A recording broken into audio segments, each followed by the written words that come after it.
Are we rolling? All right. Down we go. This is Radio Tetris International and Postcard from Poprad. I think it's a bizarre idea. Well, it doesn't sound broken. We've had a bit of a rewind. Ian, I've got something to say. I was waiting for my moment. Lee and I have lots of fun when we do these funny little things that we do. In all honesty, I don't get It it. would be like a menage a trois. I'm actually sitting here in my scanties. Now see what you've done, Rachel. I've got to tell you, though, it's pretty hilarious. Oh, right. Absolutely not. It's because you mended the studio and you broke everything. What an idiot. RTI. And welcome to Postcard from Poprad. Apologies for being a little bit late. That was me nattering. And because I was nattering, I got late. But there you go. Let's get Rachel on the line for you. Let's get Lee in the studio in a minute. And we'll get cracking. Blimey. How marvellous is that? We're all flipping behind the thingy. You know what I mean? It's one of those days, you know, where things just haven't gone right. And it's just really weird. My fault entirely. I should have been watching the clock, but I didn't. And so therefore, I'm the one to blame. Hey-ho, such is life. Well, you know, whatever it is whatever it is, isn't it? Anyway, I hope you're having a better day than I am, because he's not all working. Rachel's there as well. Lee's over there, I hope. Have I got him on the right one? Are you there? No. No, you're not, are you? There, aren't you? You're there, aren't you? Am I here? Yes.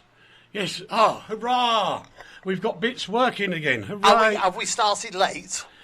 2 minutes. Has this ever been known before? No. Oh, heck. I know. Afternoon, Steve Mann says you're late. And he's right. The late Lee Banks. There might be a new incarnation. A new incarnation? Yeah, milk. Ooh, missus. That's really dangerous. Oh, it's one of those. Where are we? Rach! Yo! Bring me some sanity. I'll really try. I'm sort of still getting my voice back, but I'm going to do my very, very best. Yes. I can't hear her. Why can't you hear her? Because she's not loud enough. Well, you just turn her up then. Is that better? Say something, Rach. Say something, Rach. There, I can hear her now. Oh, right. It's very nice to hear you. Oh, God. Should have heard me last week. Well, nobody could hear me last week. It was quite hilarious. I sounded like a drag queen. No comment. Absolutely no comment whatsoever. I'm going to tell you, I'm going to rant in a bit because I'm in a bad mood. Oh, I am. okay. The PC idiots have taken over the UK. Have you heard the news? About Mark, which? about the MP. Mark Field, yeah, I'd like to have a rant about that as well. He's been suspended. And quite rightly he should be. And wrong he shouldn't be. Of course he should be. You cannot assault a woman. He didn't. He did. He didn't. Of course he did. You grab a woman round the throat, you smash her up against the wall, and you march her out by the back of her neck. What do you think, Rachel? Is that a dignified way to treat a woman, even though she's a protester who shouldn't have been in the building? Who actually broke into a building illegally? Well, the police were there, the security there. The security held the rest of them. Sorry, Rach. It's like the it's okay. It's like the milkshake egging, all that stuff. You just keep your hands to yourself. There's no need to put your hands on anybody. I think that's excessive. I think that's right. I think the simple fact is... So he had one hand on his arm, one hand round the throat. No, round the back of her neck.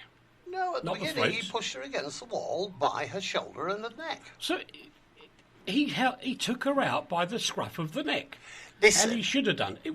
What he should have done is said, "Hello, my name is. This is a citizen's arrest." No, he shouldn't. What he should have done, what he should have done is asked her to leave the building. Otherwise, he would see. Why? He knew there was going to be a Greenpeace protest. Everybody knew that. Well, they should have bolted the doors. Well, of course, they shouldn't have let them in. It's nothing to do. The questions have to be asked about security. And I agree with that. And what it highlights is this thuggish attitude of British men who say, quite right, give her a biffing. Well, I say that I am actually a male liberationist. And for all those men out there, why don't you start a society called Biffa Bint? Yeah. So how does anybody know that, just hypothetically, she wasn't carrying a weapon? Because she had a slimline, sleeveless dress on and was carrying her phone. Now, her phone could have been a bomb, of course, and things like that.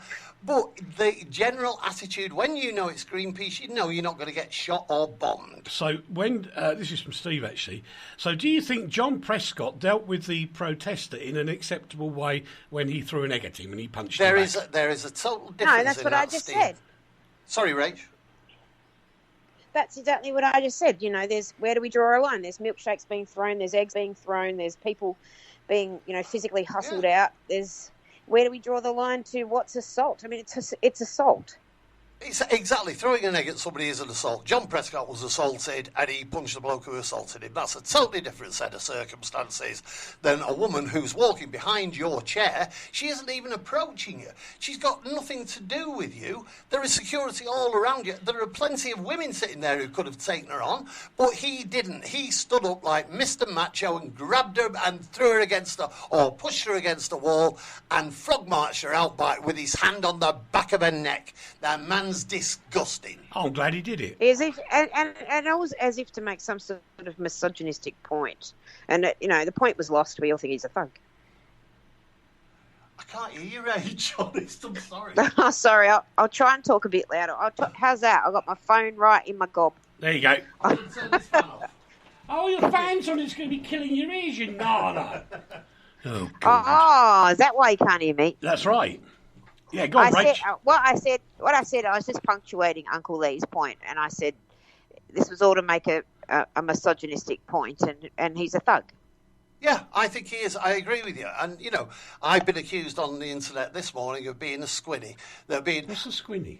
Somebody who's a bit girly and doesn't like fighting. Oh, please. Yeah, exactly. I was brought up in the roughest part of Manchester and I can fight better than most people. But there are times where you don't fight. And do you know why you don't fight? You don't push people about because people can get badly injured and killed. And if you've got security there and you've also got loads of women who can deal with a woman, why didn't he just say, leave the building now? And she'd have gone, right? Well, it doesn't matter, does it? No, At least he wouldn't be in trouble and got himself suspended. He's got to state his purpose. That's the point. He's got to state his purpose. Well, I'll be honest. If I was there, I would have done exactly the same thing. And actually... No, you wouldn't have. I would. You would not. You're a gentleman and you wouldn't. I'd have put her arm up her back and frog marched her out. But what right have you got You to do not. that? Because Assault. she broke in. That is assault. Even in a citizen's arrest, you're not allowed to do that. You're allowed to use reasonable force. Yeah, but what's reasonable force against a woman who's walking past the back of your chair and has nothing to do with you? Because she broke in. But there is security to deal with that. There are police to deal with that. Well, they clearly didn't, but she still broke in. It doesn't change the fact she was on premises she had no right to be on. Why didn't they get biffed when they broke into BP, when they shut down BP? That wasn't legal either. Nobody from BP came down and biffed them. No, nobody biffed her. Biffed is a generic phrase. It is a generic term. Bottom line is... There were hands on people. Let's ask a Slovak. No, go on, Stefan. Well, I didn't see the situation. I just saw something on the Facebook that situation like that happened. Of course, I am against violence. But at this situation, you basically... There are situations when you cannot recognize what the intentions really are. Mm-hmm. She didn't have it written on the forehead that she is peaceful, she just wants to protest or whatever. In a way she did, because it was Greenpeace and they knew there was going to be a Greenpeace No, it doesn't protest. matter. Doesn't matter. I get what you're saying, but how do you know at that particular point the person who's walking in is part of Greenpeace? She hasn't got a Greenpeace badge on. But you know the Greenpeace are going to be there. No. Has she got a Greenpeace badge on saying, hello, I'm with Greenpeace? Actually, what she got She's got her sundress on. She's clearly no threat. She's not wearing camo in the background. She got a sash that said that she was protesting against climate change, and it said, as far as I'm aware, I won't swear to this, but I'm pretty sure it had Greenpeace on it, yeah. Greenpeace tend to identify themselves.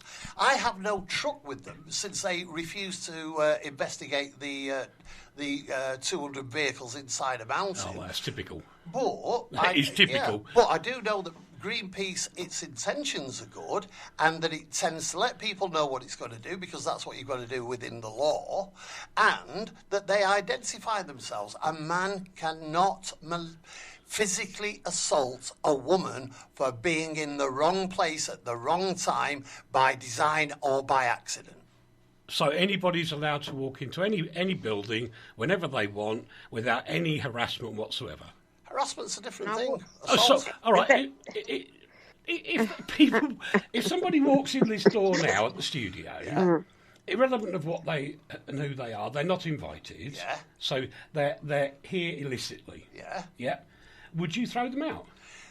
They might have opened the wrong door. Maybe they're looking for the loo. Maybe they're in digestive. Maybe they're You in can't. digestive Absolutely, distress. No, but Rach, they'd have to come through another door, the outside door, then into the studio door. And I just want to know where your red line is. As you kind of hinted that there's a red line where you can and you can't do stuff. We are talking. Do they threaten you? Do they look threatening? Are they wearing a sundress? Do they look threatening? Exactly. Do they Anybody, seem to be I would- threatening? Are they Anybody. carrying a machete and wielding it at you? There's a Exactly. line there. I don't care who they are. If they walked into a broadcast studio now, I'd probably break my headphones doing it. Would you punch them? Would you physically assault them? Punch, probably no. Would I? My best option. Would you first ask them to leave? Would you say, please No. get out of my... No, you'd just go for them. Yes. So you wouldn't know if they came in to say the studio's on fire, mate, or No. somebody's just Because fallen over they outside. couldn't get in here. It's the Well, logic then it's a mute point, because they can't get in anyway. But hypothetically, they did because somebody. Let's just say the door was left ajar at the front, Yeah. so that you could push the door open. You can see the red light on the studio. You come in. Yeah. At which point, I would jump up, and if I had the chance, I'd put their hands behind their one hand behind their You back. wouldn't just ask them to leave. No, Why? because it's dangerous. Why It's is it dangerous? 2019. You don't know who people are. They could carry anything. But they're not. Let's say they're not. How do you know? How do you know they are? Well, it's the same thing then as when you drive down the roads, making sure that the whole road is clear before you drive on it. But you can't do that anymore like you used to years ago. If somebody stuck their head in the door by accident at my place, first of all, I'd ask them to come in and tidy up a little bit because Rob's back from the Kilbra. But I mean, my first thing, honestly, the first thing I'd say is, "Are you lost?" Yeah. And if they said, "No, I'm here to kill you," I'd go, "Oh well, that's a shame. Do come in and get it over with." Yeah. But I would. My first instinct wouldn't be to run at them. Yeah, I agree. You see, what he did was something that, well, at the very least, it has to be investigated, because his actions weren't the actions of a gentleman, weren't the actions of somebody. It was clear he wasn't in any danger. You've only got to watch the video. She wasn't even looking at him. There was nothing there. He jumped up being Mr. Macho against a woman. And he didn't ask her to leave. He didn't ask her to vacate the premises. He didn't say, I'm going to get security on you. He didn't ask his wife to do something about it. He grabbed a woman and bounced her off the wall and then frog marched her down past people in the room. That, on the face of it, at least has to have something that needs questioning.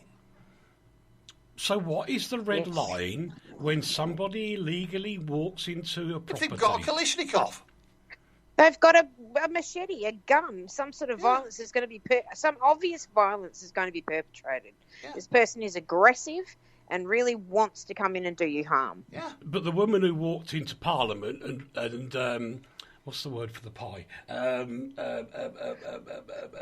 Like the meringue. Custard pie. That's the one. Thank you. The custard. Rupert Murdoch's wife, when she pied that guy, what was his name?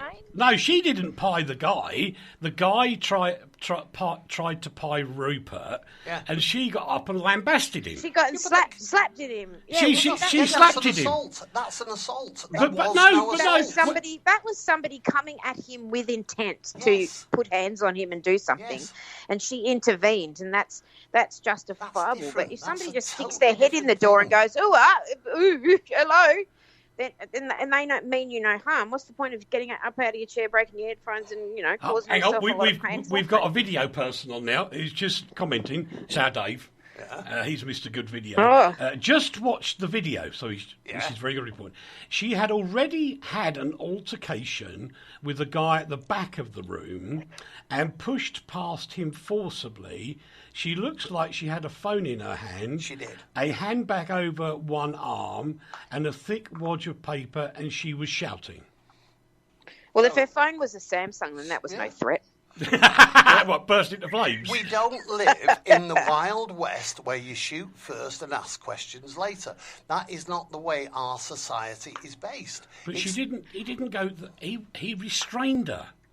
There's a difference between restraining. She's a little woman. He was a big bloke. And there are different care. ways that, Excessive force. Yeah, I don't believe there was any excessive force. He got hold of her by the arm and round the back of the neck, by the scruff of the neck.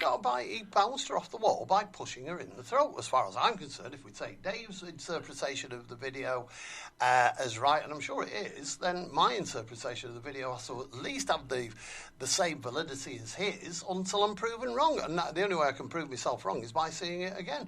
But that's what I believe I saw, and I watched it a few times. And I do not believe in this Wild West society that people have now adopted, where everybody, we had it all over the ConsumerWatchFoundation.com boom last week about people saying it's fine that Tommy Robinson was right to go and punch a bloke at a football match who'd actually said something to him. He'd spoken to him. He didn't deserve punching because he'd spoken to him. We got a problem. What? Steve's got a problem. He has Steve's actually. always got a problem. Yes. Do you know what he says? What? My God, I'm agreeing with Lee for once. What is the world coming to? What is You're it a very coming to? intelligent You know what? bloke, Steve. Sometimes. There's a funny. Rach, one for you. Jessie There's a said. funny. Hang on. Jessie, Oh, what? Jessie says. Oh, yeah. Rach, Samsungs are better. Whatever that means. Samsungs are better. Oh, she said Samsung. I think she means Samsung. See, she's a Samsung user. Can't even spell it. But I've got a funny story for you that's actually floating around Melbourne at the moment. We've got this stupid game of football that happens for about 6 months of the year called AFL. It's Australian rules football.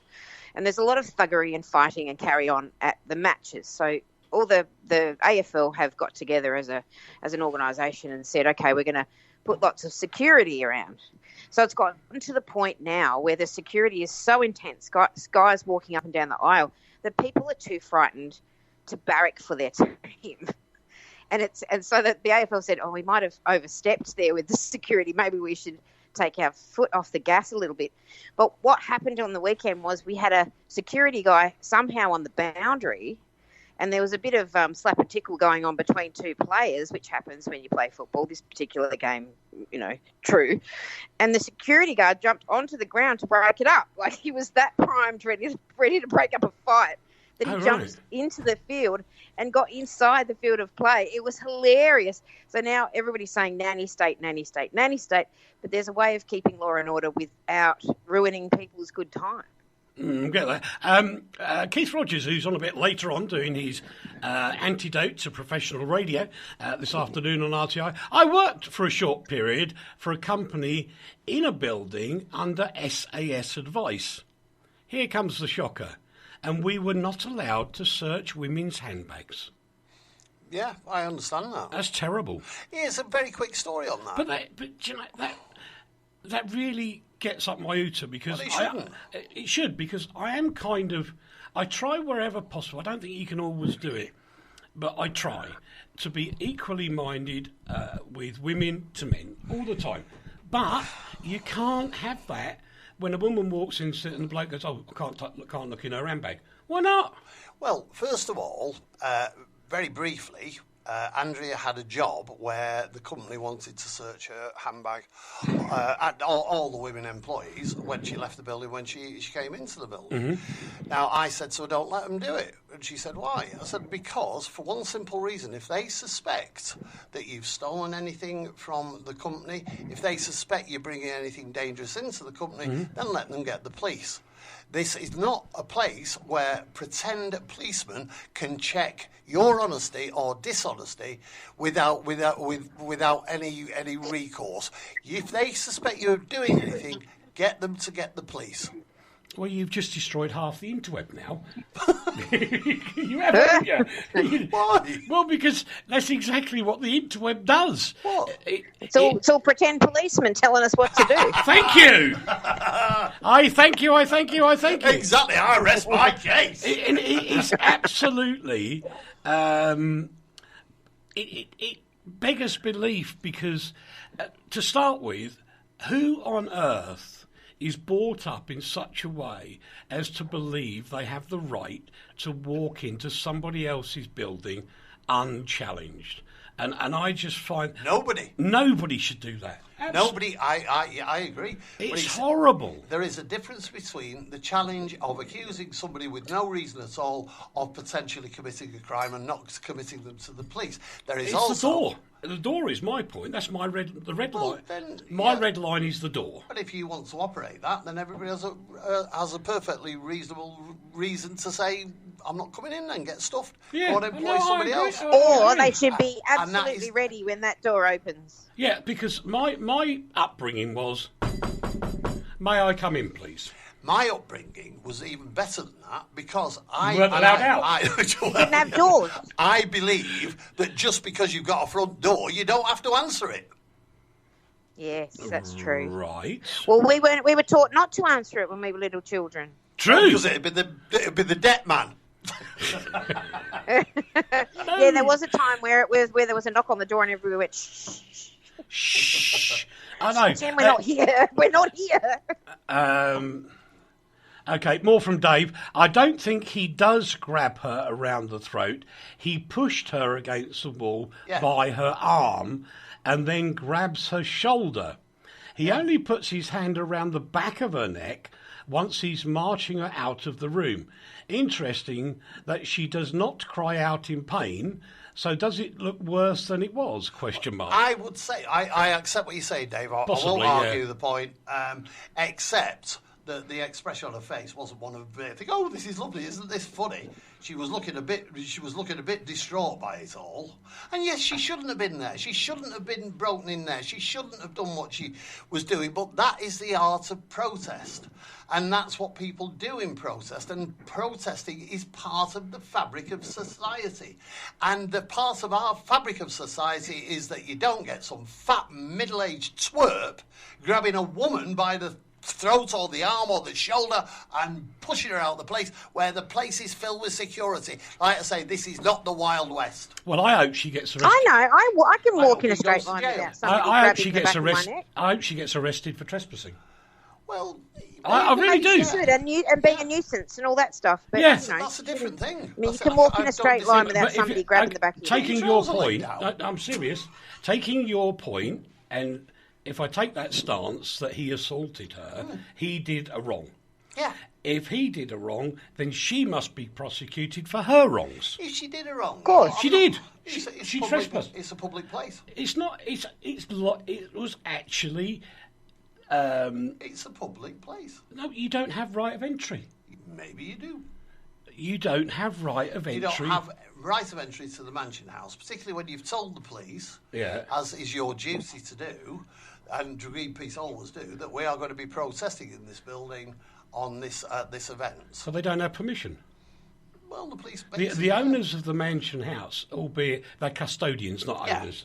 There's a subtle difference. Yeah. The custodians of the property, irrelevant of who they are, have the right to say yes or no as to who can enter. Now, if they don't want an organisation protesting in the property that they're guardians of, they have every right to say no. Because that's the rules. Is it like not having a ticket for the tube and just jumping the gate? Yeah.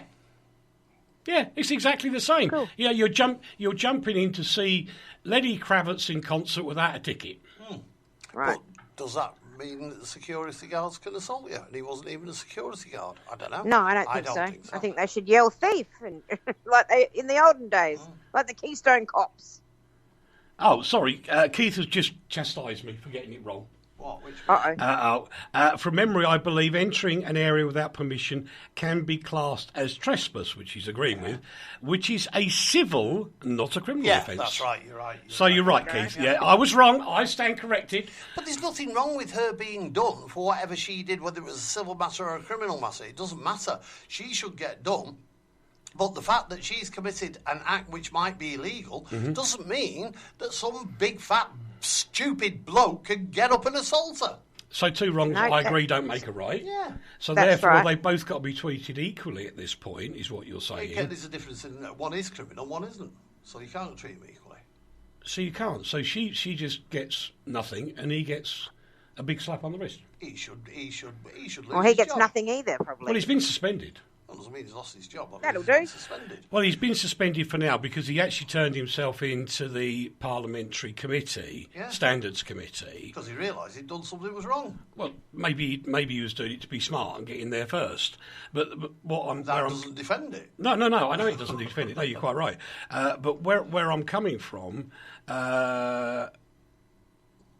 nobody is disputing that he overreacted. No, nobody's disputing it, Steve. Yeah.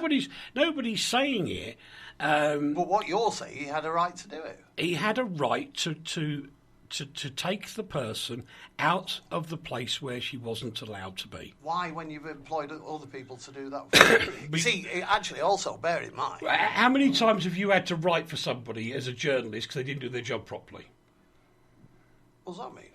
Like, how many times... That's a loose thread you're trying to pull out there, Uncle Eric. No, it's not. It's the same thing. You employ people who don't always do what you ask them to do. No. Yes. Let's do your point in a more sensible way. Go on then. Right. My job is very often to go to places where I'm not wanted. My job very often is to try and get into premises where I'm not wanted. Yeah. My job is to blag my way into places. And leave your mobile phone on in the studio. Is that Andrea? No, That's it's his my job. friend Andrew. Oh, he's ain't. Oh dear. And go into places that I'm not wanted. And to get people to tell me things they don't want me to tell. Now, there are certain rules, just like within protest, that I can adhere to. And as long as I do adhere to them, everything is fine. So if... Because we had this the other day about photographs, didn't we? Which I asked an NUJ person about the other day. And we got an honest answer. But, okay, let's think of something completely out of context of all of this. British Telecom. So British Telecom have a building in London. That's not out of context because you used to work there. Yeah, but it's not in the context of this conversation. So British Telecom have got a building. How can you, without permission, walk into any of their buildings? Till I'm asked to leave. And so you have the right to go in? If I go into a building, I can stay there until I'm asked to leave.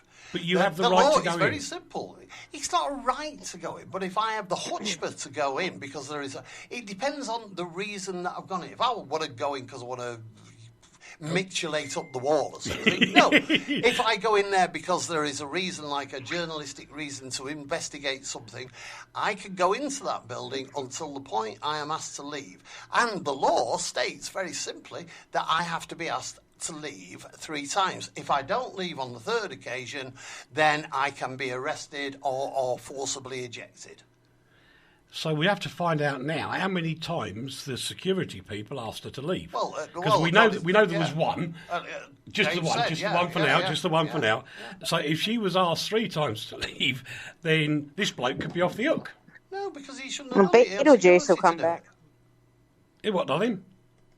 Beetlejuice will come back. Actually, Keith, I agree with you.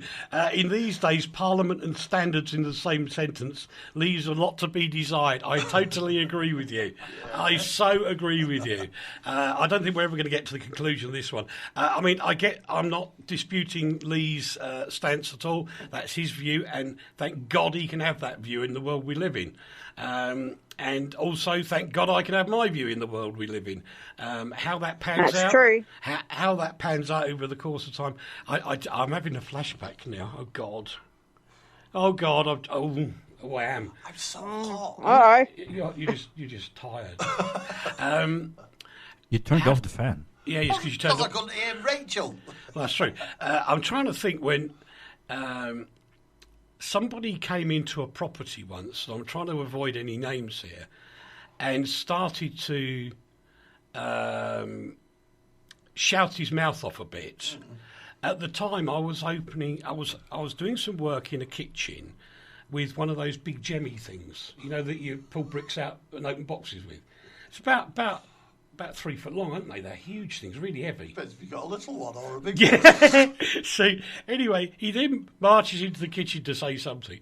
I said some expletives, threw this bar thing down so hard on the floor, the U-shaped bit hit the floor.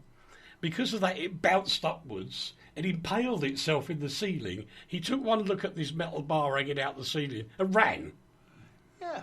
Of course. Yeah. It's terrifying. Yeah, because you might as well be wielding a weapon.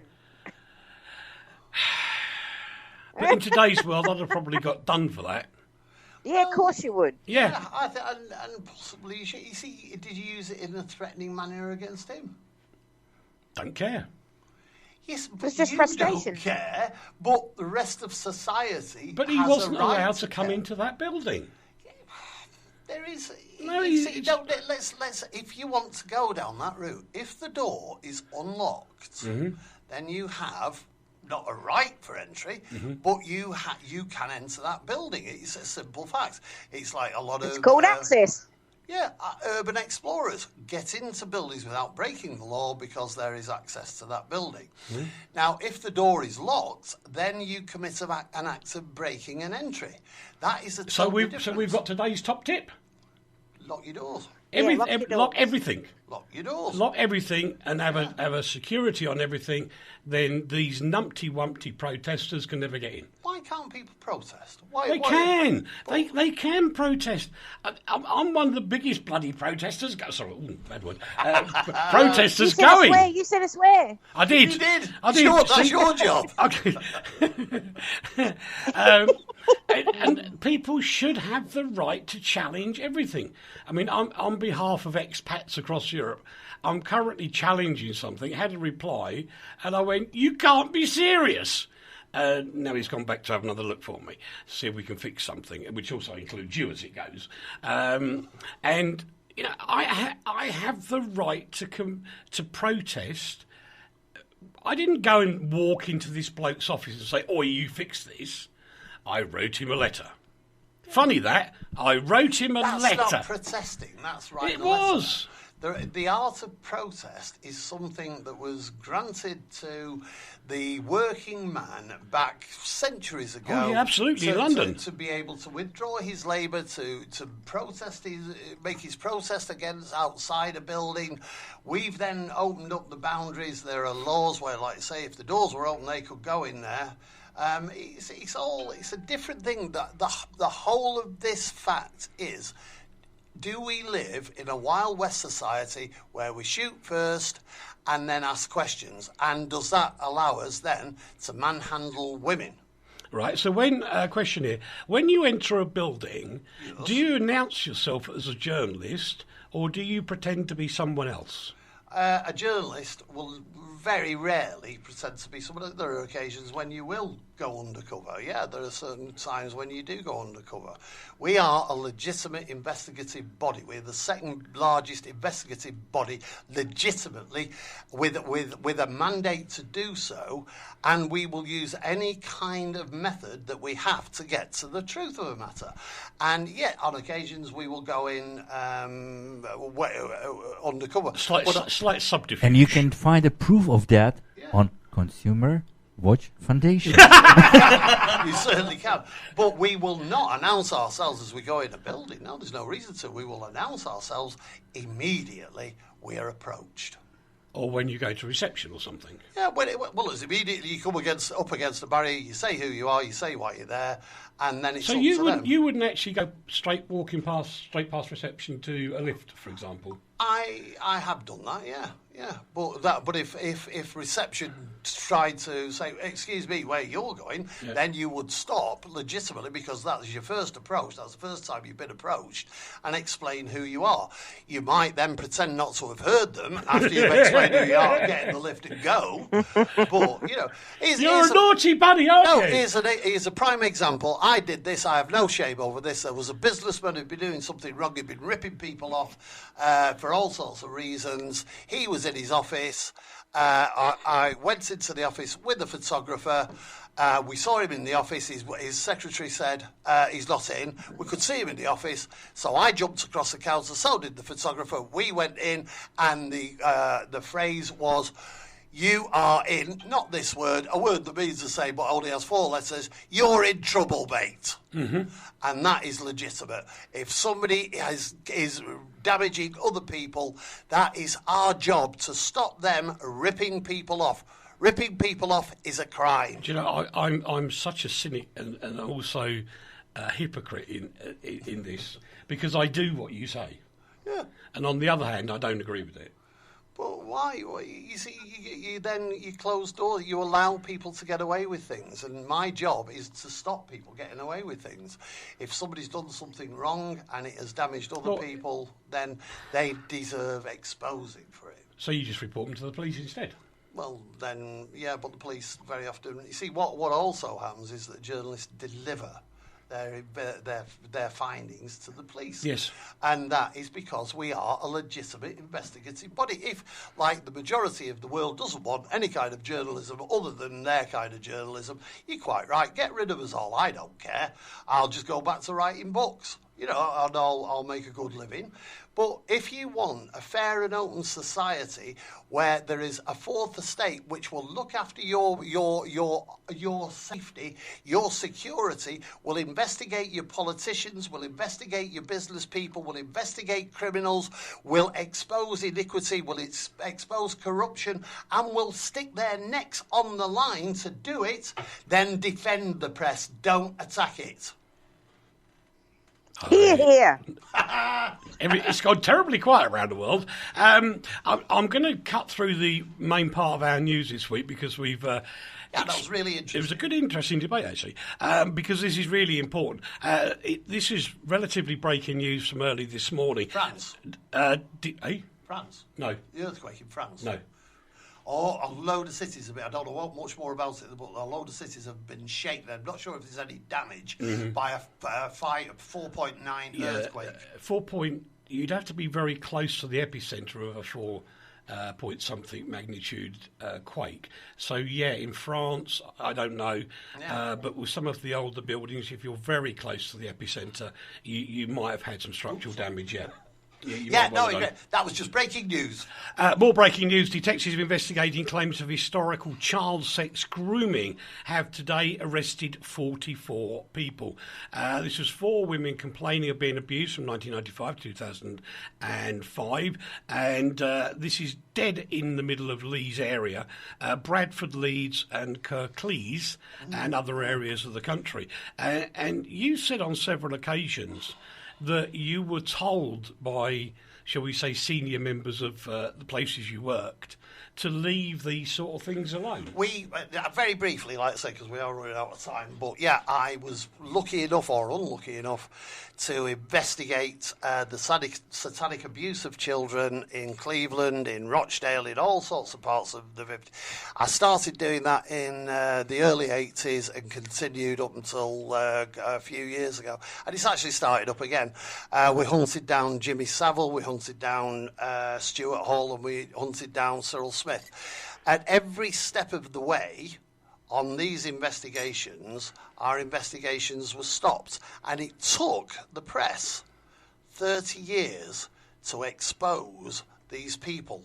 Now, for this to have come up again is something which is a major breakthrough. And I'm not claiming the press have done this, but the press have stayed on this story, including me, for over 30 years and banged away at it. If you forget, that's a terrible phrase. It is in context to this, yes.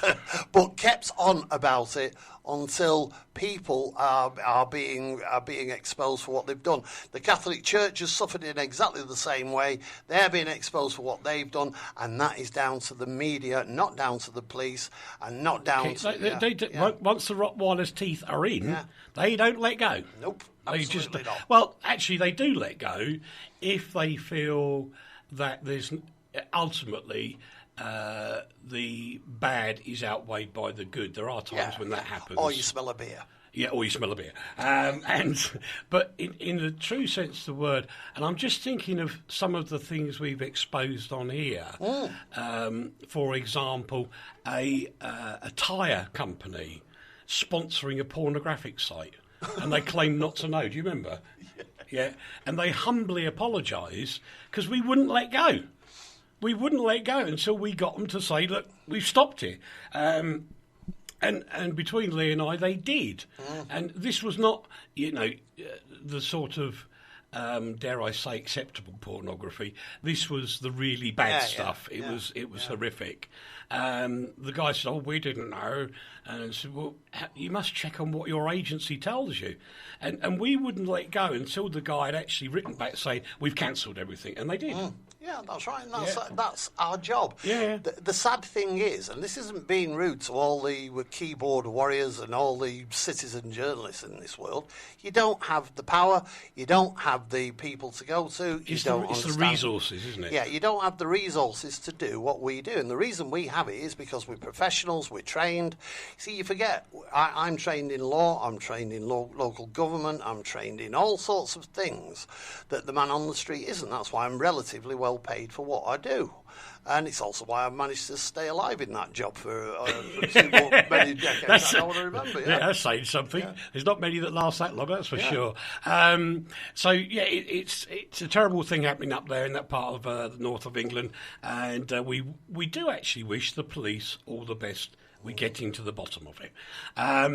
Facebook is to launch a Libra cryptocurrency.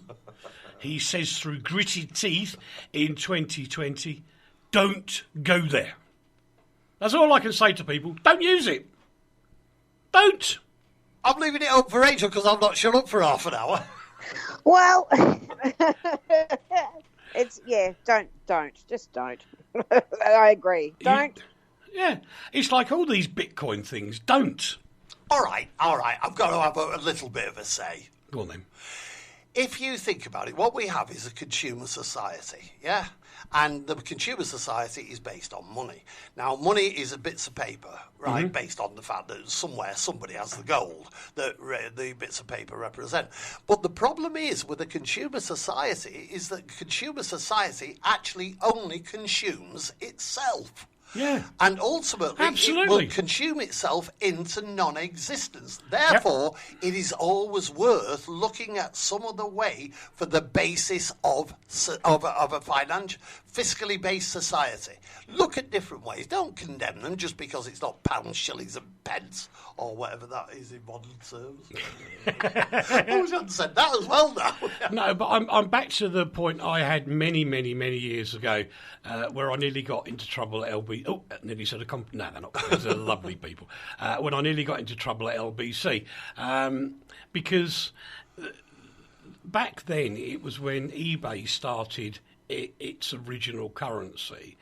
Like this one, it's all going through Switzerland. It wasn't completely regulated at the time. The governor of the Bank of England says, they'll kind of like get on with it. It's a great idea, yada, yada, yada. I just worry that when you've got people using a platform like Facebook, then using a currency transaction, and don't tell me Facebook aren't going to make money out of this because they flipping well are one way or another. Of course they will. Which will ultimately consume itself. Correct. So then we're back to square one again. Yeah, exactly. So have somebody else in his place. All right. I have to say, was it the tyre company's fault if the agency that placed the adverts? Yes, it was actually. Yeah, it was still the tyre company's fault. Was it a spare tyre around the Yeah, I've got 3. Yes, it was the company's fault. It's always the company's fault if they do not check subcontractors. Simple as that. Yeah, couldn't agree more. Yeah. It's is it like kryptonite? Thanks, Mitchell. Another one that's really got my goat this week is the pensioners are out today protesting against the loss of their free TV licence. And all of these people are going, it's up to the government to give the money back. No. Hold on a minute. Exactly. When the Director General, Tony Hall, went into the new job that he had, there were baying shouts of wonderful from one side of the political world. The other side of the political world went, have our bosses gone mad? And yet nothing happened. Now all of a sudden it seems to me that this is a political thing, because Tony Hall said, and I paraphrase, that accepting taking on the TV licence for older people was a good deal for the BBC. And he used the words good deal. He is now reneging on his words just to take a pop at government. It's politics. Do you have to have a deal? What did anybody say it was going to go on forever? For the duration of the charter, yes. Oh, right, okay. It was part of the charter renewal. How long does the charter last? It's a long time. Is it more than 5 years? I am not sure. I can't tell you. Is it more than 10 years? I can't tell you, to be really honest. Then let me rest my case by saying that actually they had the deal for 10 years, and that's quite a good deal, really. They got the free TV licence for 10 years. That's pretty good going. Why should they have it forever? No, I don't disagree with that comment, but where I do get upset is people thinking it was the government that stopped it, when in actual fact it was the BBC. Yeah. I agree. I couldn't agree with you more, yeah. And bear in mind, it costs you £3 a week. And, it's £3 a week to have a television licence. Now, it's not the end of the world. People say, well, they can't afford it. £3 a week? Yeah, that's what it costs you. 12, that's 12. 150 quid a year. Oh, of course, 150 quid a year. I'm thinking months. Sorry, yeah, you're right. So it's £3 a week. I just said you're right. I know you have. Yeah. Oh, God. It's £3 a week. Steve, it's terrible. It's a bad day. Which is about... It's not even a pint of beer, is it? No, exactly. And the simple fact is that everybody can play saying, well, these pensioners can't afford it. Well, 10 years ago, the pension was £66 a week. Now, the pension is £153 a week.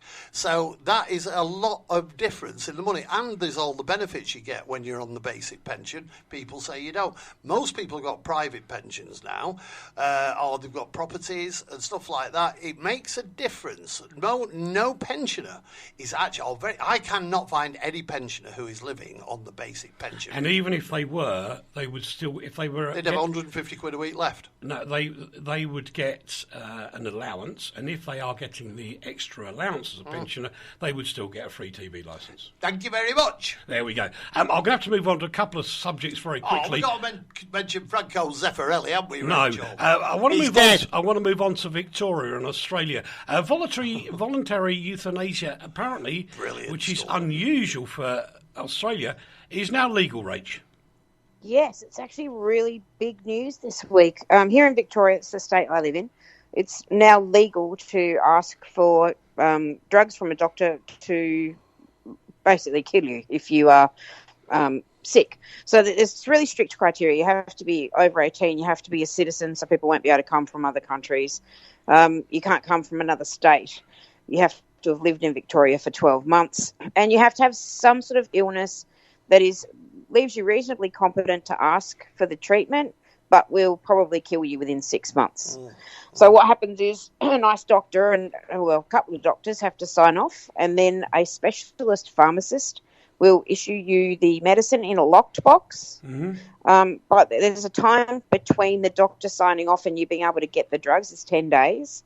So you sort of, have time to think about it. Yep. But you take the medicine home. When you feel the need to unlock the box, you do so, and that's the end of your suffering, which is just really terrific and humane. I think it's just people should be able to choose But what happens the way if the person they die when they're sick. can't administer the drug? I don't think they would give it to you if you couldn't administer it yourself. Right. It is a really interesting And I'm not question. sure. I'm not sure what it is. I'm not sure if it's an injection or if it's It pills was said it was or a what. pill. Yeah, so you could. I mean, it's pretty difficult not to be able to administer Yeah. a pill to yourself, but they won't. They don't want people who are not able to assist in their own death Right. to be able to do it. But an interesting a journo was saying on an interview I heard earlier in the week that he's known a couple of people who have done this, and they have never used what's in the locked box. They've just had it as a comfort. All right. Can I ask a question, Rach? You might know the answer to. In Britain, and certainly, well, in lots of parts of the world, if you commit suicide, your insurance is invalid.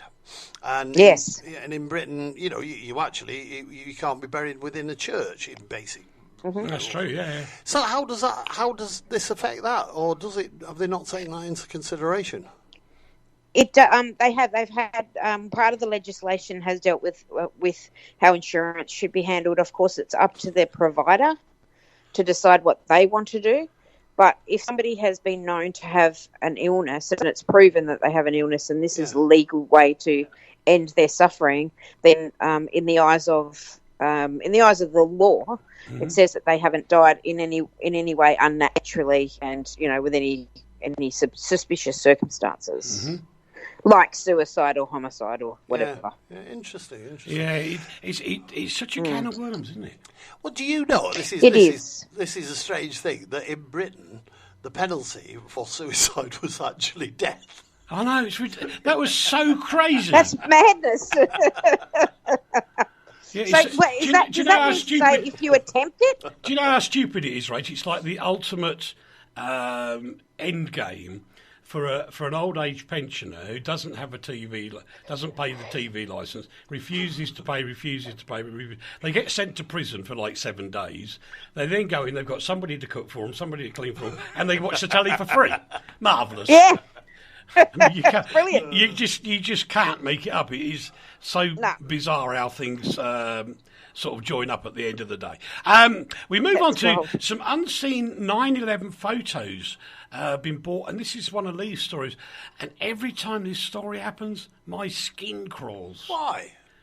Because I will never forget. I was actually in the middle of a transaction with a guy whose niece was never found from 9/11.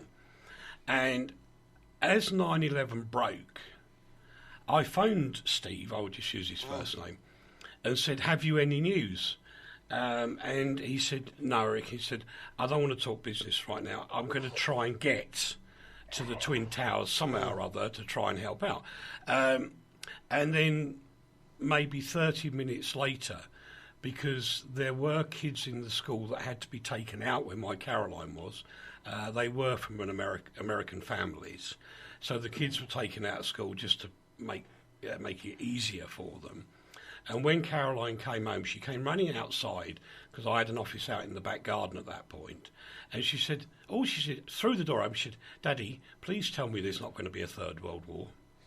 Well, it has actually culminated and become Third World War, hasn't it? In some ways. Well, yeah. These new pictures are actually more and more historic documents of the horrors of what it was. It was apparently a workman who was working hard to help with what was happening and clearing stuff up. And he had the sense to actually take some photographs. And it's startling. There's nothing that you can say is good or romantic or adventurous about them. They are just starkly frightening, horrific photographs. They're not gory. I hope they end up in the memorial that's underneath the ground where Ground Zero was. Yeah. Robbie and I went there when we went to New York, and it's the most eerie place. And as you go further down and down and down into the foundations of where that building was, it gets more and more emotional and more intense. And straight afterwards, we had to go and do something super silly because we were just in a major downer. But it was also very beautiful when you pay homage to first responders and victims and all that stuff. But I hope all those sort of things end up in a respectful place like that. Yeah, I couldn't agree with you more. And as a timely reminder here, a completely different subject, from Dr. Jonathan Burgess, who said it's a miracle the discs transferred so well. CD-ROMs of that age are pretty spotty, and he's not far wrong. You know, if you've got family photos from that era, you know, for goodness sake, get them transferred onto a proper hard drive or flash drive or something, because the likelihood is you'll start to lose them. And thank goodness that Petra did the same thing for me over several months, as we archived my entire CD collection, which was rather a large box of boxes to do. But it is worth doing. And So like what happens with CDs as well, like music CDs? Yes. Not the regular one from the... Not normally from the from the record labels, but you know, like the ones you buy in a shop. Yeah. Yeah. Oh, right. but I wanted to say that actually I was there in a place when this happened. I was in the middle of New York, Really? and I saw the towers going down from the roof of the building when I was living in Brooklyn. So I really went through all of that. And there was one really good thing which happened soon afterwards. It really brought people together. People were sitting in the parks. Basically, the horrifying thing that something like that is even possible put people together in such a manner. Everybody was so nice to each other. Everybody was really like very open, very, very humble. And for quite a long time, I could feel that change in behavior of people living in New York. I think it did change New York in a big way. Yeah, it did. Yeah. Because, I mean, the minute that happened, all the parks that were, you know, no-go areas for such a long time became go areas. Yeah. But with people power. But, Stefan, how did you find out about the planes flying in? Did you see it on TV or what? No. The thing was like that. Really, my daughter was born August 15, 2001, and we were preparing baptism of my daughter, and we were on a route to Manhattan to go to the church because there was a Slovak church over there back then. And when we came, basically we saw a smoke, and it was like, okay, something is burning close. Let's go and see, because there were my Slovak relatives. Let's go and see. It has to be just the corner around, and all those really nice, shiny firefighting vehicles. I wanted to show my relatives just that. And we just passed the corner, and we saw that it is not happening on the next corner. It is happening few miles on Manhattan Island, and it was horrifying. When I saw it for the first time, actually it happened. Both planes were in the buildings, and I just saw smoke and smoke and smoke so thick, it really looked like it is happening on the next corner. Jesus. And how did the... I mean, you said that it brought the community together, but how was it? I mean, we've all seen pictures of, you know, people running down the road. Absolutely, I just thank God I wasn't there, because seriously, with my asthma, I wouldn't have made it. There's no two ways about it. So, just very quickly, Stefan, what was the emotion like at that time? Basically, yeah. Of course, when it happened during the morning and later during the noon, everybody was horrified. But then, I don't know, it was maybe around 4, I just went, I think it was with my daughter. She was really small. I went on a walk to the Sunset Park in Brooklyn, which was really like a block away from where we were living, and people were sitting on a grass. There were patches of people with guitars, with different musical instruments. They were singing. It was like never before. I was living over there for a year already. Like a dream world almost. Yeah. Right, it's time to say goodbye. Oh, no, already? Yes. Quick. Okay, goodbye. Goodbye. Goodbye. Bye-bye, everybody. Bye-bye. Bye-bye, Stefan. Thank you. Bye-bye. We'll see you all again soon. We're going to kind of float our way in to Steve Bishop's programme. If you can work that one out, you're a better man than any of us. See you soon. Take care. Have a great week. The coolest station online. Yeah. Hi there, this is your Royal Ruler on RTI. We're live and in colour. RTI. That's us. 'Cause we play this. RTI.